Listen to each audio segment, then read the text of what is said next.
Comfort is not peace. Comfort is often mistaken for peace.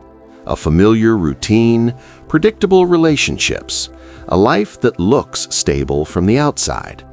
But comfort is not calm, it is familiarity. And familiarity can quietly imprison you.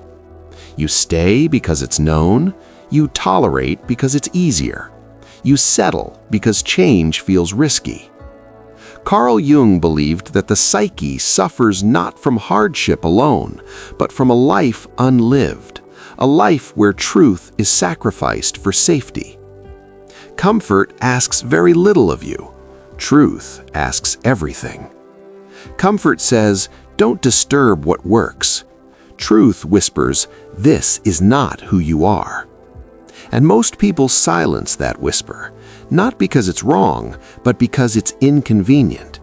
So they live half-awake lives, stable yet restless, busy yet unfulfilled. Peace never came, only numbness. Why we choose comfort instead of truth.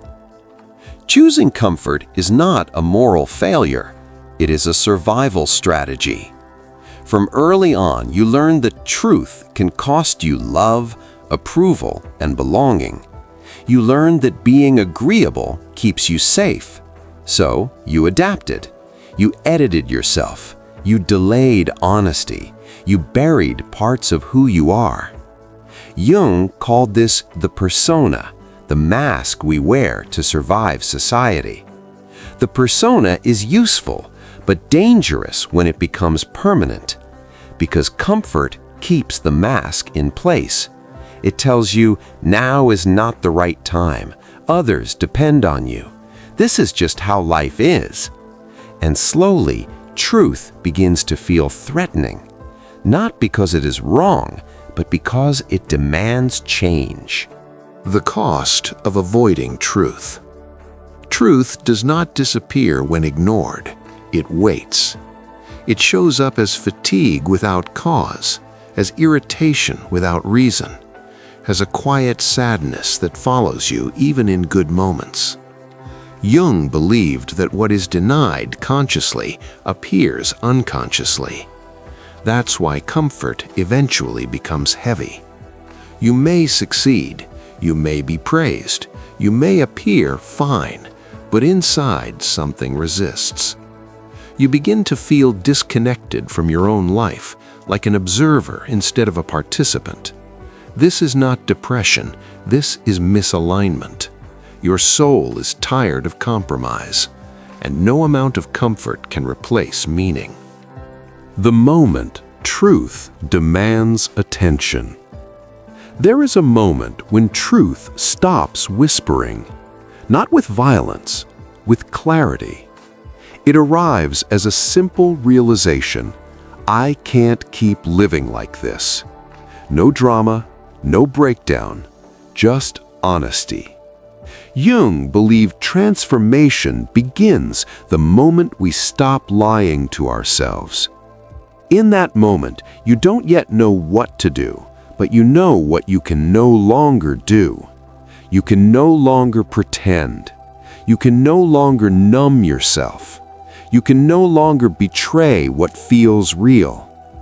Truth doesn't ask you to destroy your life. It asks you to stop abandoning yourself. And that is terrifying, because comfort will fight back. Choosing truth without becoming reckless. Choosing truth does not mean burning everything down. It means alignment. You start with honesty, not action, with awareness, not confrontation.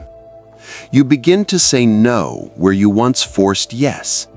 You stop explaining feelings that are real. You make smaller, truer choices.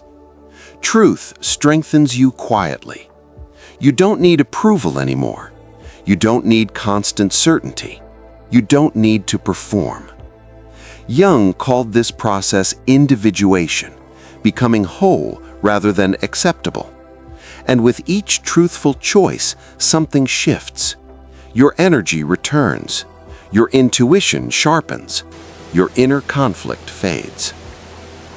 The freedom that comfort never gave you. Truth is not always comfortable, but it is freeing. You feel lighter even when life is harder, calmer even when outcomes are uncertain, stronger even when others don't understand, because you are no longer divided. Comfort once protected you, but truth finally liberated you.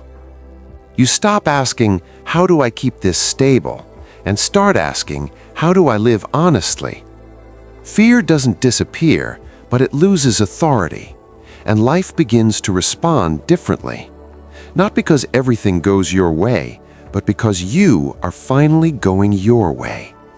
When you choose truth over comfort, you don't lose yourself anymore. You finally meet yourself. The betrayal no one talks about.